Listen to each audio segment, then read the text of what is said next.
Hey there, Misfits. Welcome to another Snapshot. And today we are looking at a brand new game, kickstarting now. It's called Realm of Reckoning. It's from Ivy Studio, and it is a blast. And I've got to tell you all about it. But it's very, very, very unique.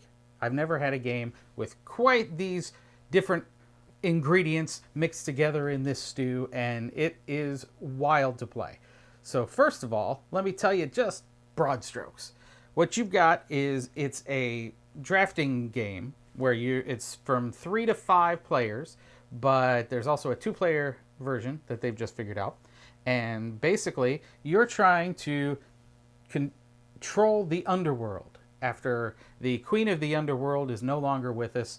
And so we're all factions in the underworld, and we're trying to reign supreme at the end. And we're doing that by influencing areas, using power, and basically whoever has the highest score at the end of the game will win. So what we do is we end up having all these cards here, and what we've got is a hand of cards here that we will be able to pick from that we do different actions on. And those actions, each turn, those actions will tell you what you can do to influence your area. Now there's mainly 3 different actions. We've got where you can get mercenaries. And mercenaries are these little cards here.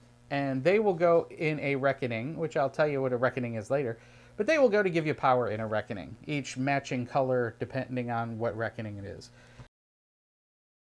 These little guys right here that you use to control an area. And when you pick them on your card, like this one right here says, you get 3 acolytes, and you get to place them anywhere on the board. And wherever you place them, it gives you influence in that area. And then we also have these guys called wardens. They're these puppies right here. And you can get them on your cards. That would be a warden symbol. And then when you have a warden, you get to place it right out here on your board. And the specific colors of warden are what kind of areas they control. And let me go and show you a little bit about this board. Now, you've got the board here. It's divided into different sections with different colors in different areas. For example, the Dominion here is orange. So the orange will influence the Dominion area. But we've got this fragmented forest, which is blue. And blue reigns supreme here. So basically, all these different areas on the board are controlled by different colors. And, you know, you're trying to use your power that you have when a reckoning comes along and end up winning the prize for that reckoning. And let me tell you about reckonings now. I think it's an appropriate time. The reckoning comes up, and when that comes up in the drafting, somebody plays the reckoning card. And that reckoning basically creates a battle in that area, a battle of influence. And so, for example, here, it's a yellow one. It says the Stone Gardens. So the person who plays this card gets to determine what influence works in that area. Now, every area starts out, for example, let me just move these around. Every area starts off with its own influence markers here. And it's got 2 of them, and as this game starts, that's the color that affects that particular area. So that blue would have the light blue there, and then yellow here has yellow. But one of the tricks about this is when you pick a reckoning, you get to take one of the other colors and then place it in that region. So at that point, that region will be influenced by not only its native color and basically any pillar that's on that area, but another color. And so, when the reckoning comes around, you grab your secret dial.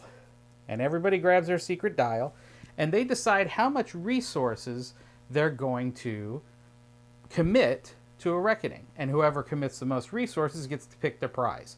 And most of the prizes are placing the monuments for influence and scoring later, but sometimes it's strategic to not take that. And that's just a strategy thing, but I'll keep it simple for you now.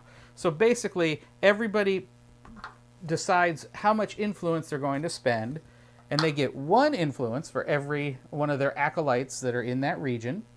They also get influence based on where they are in this influence track right here. And this influence track, as you gain influence, it goes up there. So you spend that influence. So for example, the green player here could spend 6 influence for their reckoning. And then they would just, if they spend them, they are all the way down. And then, like I said before, you've got these mercenary cards, and each color there will influence 1 in that area.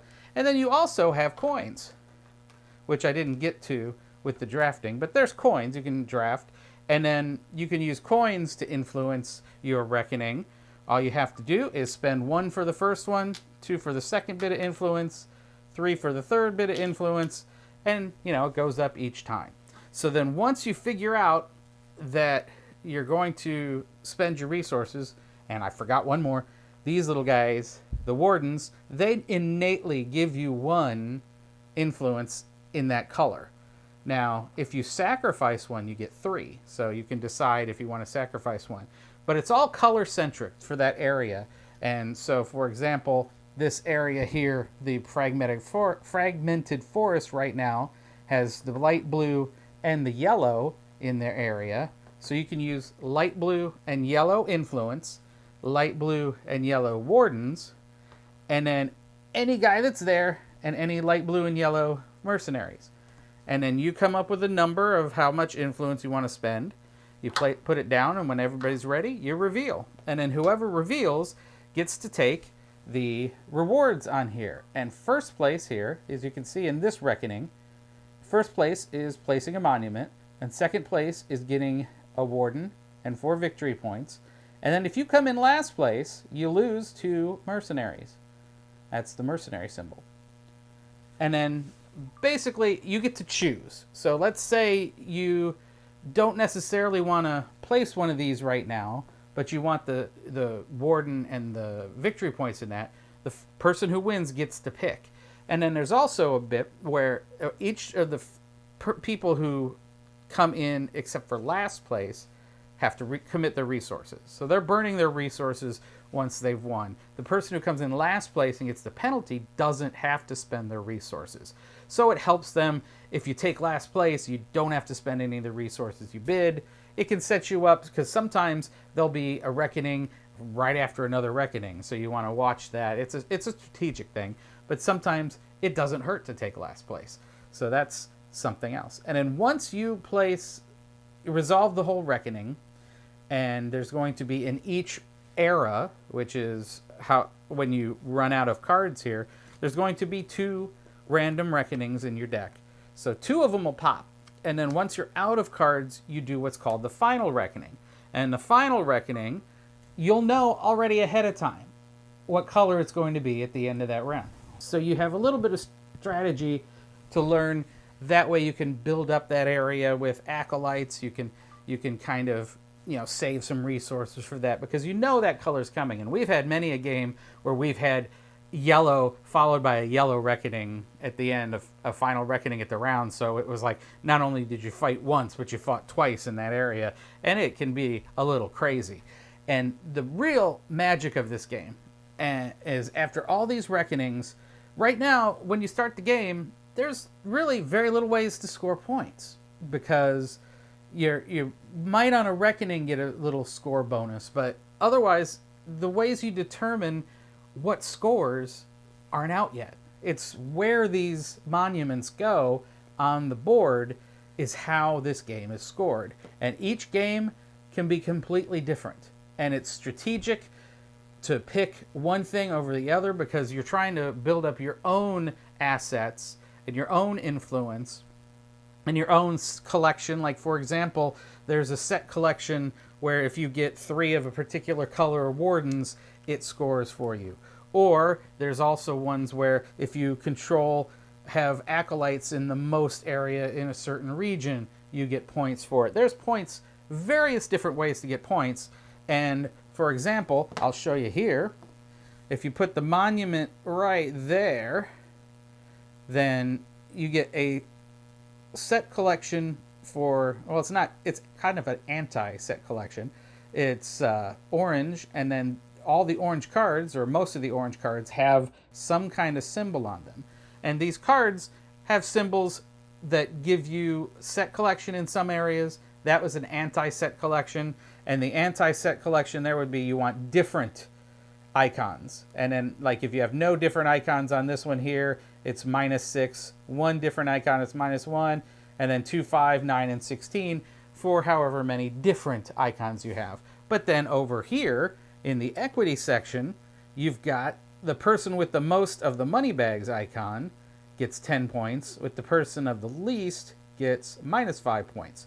And if you tie, you share. But if somebody put this down here, they probably are going strong into yellow and have a lot of those symbols already. So it's one of those things that you want to set up your own best scoring situation and maybe disadvantage other people.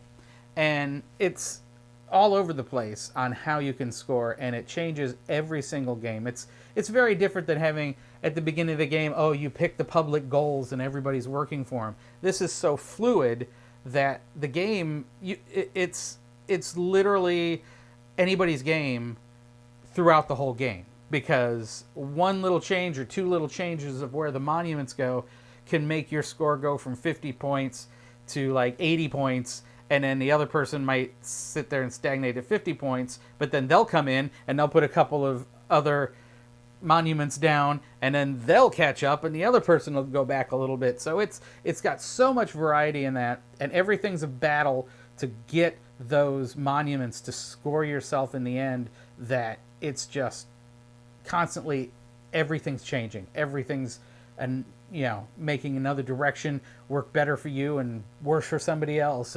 And it's just, it's strategic because you're trying to fight to get the areas and you're trying to score the areas, but sometimes you're actually helping yourself in another area because you don't necessarily want to spend the resources if you think you're going to score, for example, over here to get the most resources on that track scores, and it's better for you to do that than to do something else.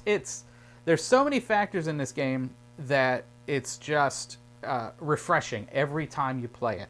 And some of the other things I didn't quite go through yet, and one of the main things is once you've played the card and you've got the resource for that card, be it an acolyte, a mercenary, a warden, whatever, or gold, whatever you picked on the main center of the card, then what you've got is, and let me show you over here, what you've got is on the left side on the top, that's 2 influence up on the pink influence track. So if you decide to spend this card on pink, you would get 2 influence. Now you can also decide to spend it on orange down here, and it gives you 2 influence. And then this is the set collection side on the right. The right is basically the set collection for any of these. This one here, it gives you that symbol, which works for that set collection there. And then this here is a pink fiery eye, which the pink fiery eye has a place where if you place your monument there, if you have the most of them, you score. You see how that all works together? And then when you have the card and you've already taken the thing in the bottom, what you do is over here on your board, you tuck them. And so I would tuck them, like this pink one here, I would tuck them in my row of pinks, like that.